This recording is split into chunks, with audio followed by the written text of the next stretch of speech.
UP में योगी आदित्यनाथ की सरकार जहां भ्रष्टाचार को लेकर जीरो टॉलरेंस की नीति अपना रही है, वहीं जनपद फिरोजाबाद में बड़े अधिकारियों की लड़ाई में भ्रष्टाचार की बू आ रही है। ताजा मामला जनपद फिरोजाबाद की टुंडला तहसील का है, जहां वर्तमान में तहसीलदार के पद पर तैनात राखी शर्मा ने जिलाधिकारी फिरोजाबाद रमेश रंजन पर भ्रष्टाचार व उत्पीड़न करने के तमाम आरोप लगाकर सनसनी फैला दी। आरोप है कि उन्हें प्रताड़ित करना, उनसे रिश्वत लेना, भ्रष्टाचार के कार्य करना, उल्टी सीधी फाइलों के कारण देर रात्रि तक आवास पर बुलाना, आईफोन मोबाइल गिफ्ट में देना व इस तरह के तमाम आरोप तहसीलदार राखी शर्मा ने जिलाधिकारी फिरोजाबाद पर लगाए हैं।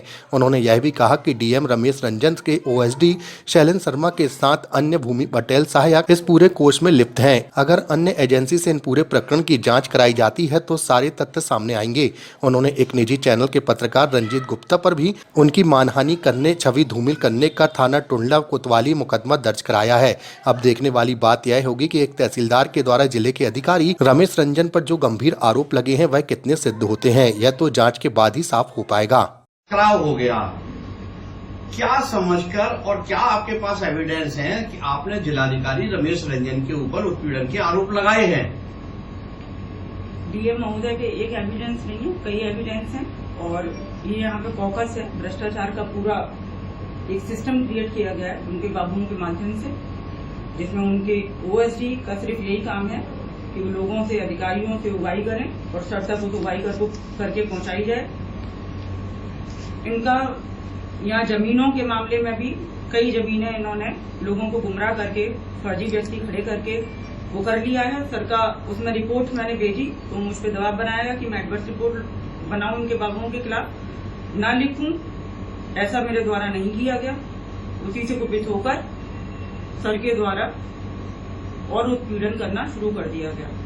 उसी उत्पीड़न के क्रम में मेरी 8 महीने तक लगातार वेतन रोका, नैतिक अनैतिक डिमांड्स रखी, एडवर्स एंट्री की। दुनिया भर की ये सारे उत्पीड़न झेलने के बाद मुझे अपने बचाव में माननीय उच्च न्यायालय इलाहाबाद में रिट दाखिल करनी पड़ी। जैसे ही मैंने रिट दाखिल की, ये उससे और ज्यादा कुपित हुए। इनके द्वारा मुझे कैंप कार्यालय बुलाया गया, वहां घंटों मुझे बिठाया गया। वहां 2 मजिस्ट्रेट और थे, चाहें तो आप उनकी भी बाइट लेके पूछ सकते हैं गवाह के तौर पे। और इनके द्वारा तमाम मेरे ऊपर दबाव बनाए गए, धमकी दी गई कि अगर मैंने रिट वापस नहीं ली तो तुम्हारा प्रशासनिक ट्रांसफर कर देंगे, तुम्हारी शासन में रिपोर्ट भेज देंगे। सर रोज मेरी जुडिशियल मैटर्स में जांच खुलवा ली जाती है, मेरा डिस्पोजल बाद में होता है, जांच पहले हो जाती है। उस जांच को एक मीडिया कर्मी है जो इनसे काफी स्पॉन्सर्ड है, इनफैक्ट उसके द्वारा चलवाई जाती है। वो पायरेटेड वीडियोस भी चलाता है।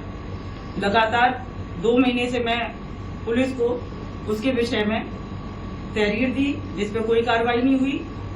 पुलिस टीम के द्वारा भी बताया गया कि आपके वरिष्ठ जो आला अफसर हैं जिले के, वो नहीं चाहते इसमें कोई कार्रवाई हो, तो आज तक कोई इसमें कार्रवाई नहीं हुई।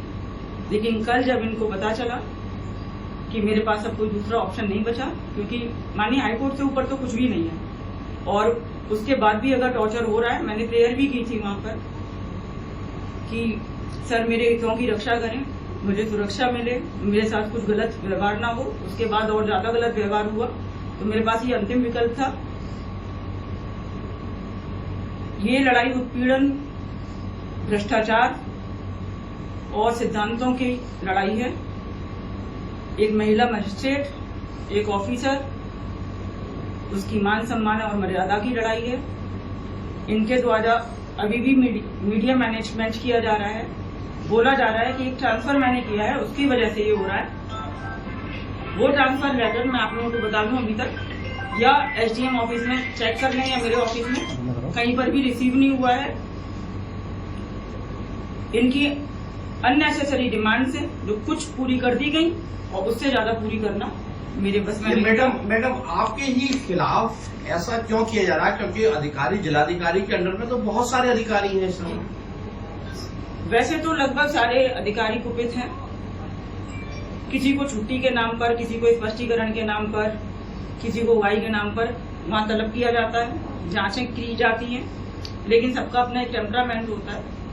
मैं शायद ज्यादा हर्ट हो गई, मेरे साथ इन्होंने कुछ ज्यादा कर दिया। किस तरह की डिमांड रखते थे डीएम?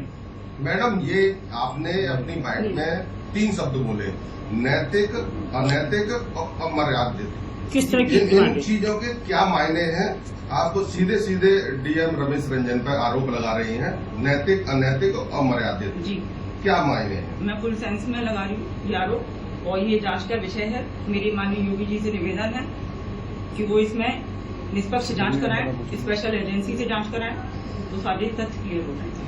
मैडम, एक जमीन का मामला आप बता रही हैं कि जमीन के फर्जी बैनामा भी कराए इनके बाबू ने। हाँ, किस तरह कराए की हैं। जमीन है? उसका प्रार्थना पत्र मेरे पास आया था, और उसी से तो सर बहुत ही ज्यादा आहत हो गए, तो उसी के क्रम में और ज्यादा उत्पीड़न हो गए। कितने रुपए की ये जमीन होगी और किन किन का हिस्सा है इस जमीन में? इसमें सर के 3 बाबू हैं, उनकी तीनों की वाइफ हैं, उनकी भाइयों की वाइफ हैं, और मेरे पास पूरी पत्रावली है। मैंने उसको अच्छे से डिटेल में पढ़ा है, और उसमें रिपोर्ट इन्होंने नहीं लगाने दी, लेकिन हाँ, एक आइडिया है, इसमें मैंने उसकी रिपोर्ट जरूर लगाई। आपने एक मोबाइल की बात कही थी, वो क्या? मोबाइल भी आपने दिया है। यही अनैतिक उत्पीड़न है, नैतिक अनैतिक यही उत्पीड़न है।